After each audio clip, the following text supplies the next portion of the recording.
যুৱতীসকলৰ কৰ্মসংস্থাপনৰ বাবেও আমি নিৰন্তৰ প্ৰচেষ্টা কৰিছোঁ।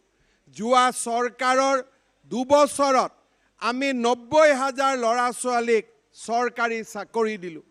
যোৱা কালি বাতৰি কাকতত অসম পুলিচৰ আৰু প্ৰায় 6,000 চাকৰিৰ এডভাৰটাইজ ওলাইছে।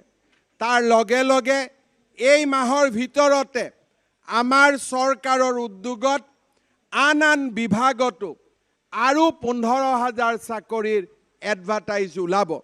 আজি আমি সকলো দুখীয়া মানুহে প্ৰথমবাৰৰ বাবে অসমত মানুহে এতিয়া বুজি পাইছে যে চাকৰি ল'বৰ কাৰণে আমাক দালালৰ দৰকাৰ নাই, টকা পইচাৰ দৰকাৰ নাই, আমাক মাত্ৰ পঢ়িব লাগে বা দৌৰিব লাগে আৰু তেতিয়াই চৰকাৰী চাকৰি আমি পাব পাৰোঁ।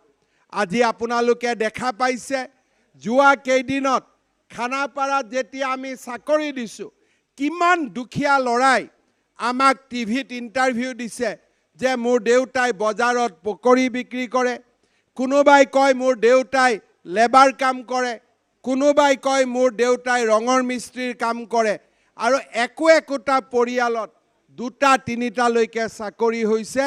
কোনো মন্ত্ৰী আৰু বিধায়কৰ কাৰণে নহয়, পঢ়া শুনা কৰাৰ কাৰণে আজি চৰকাৰী চাকৰি ওলাইছে।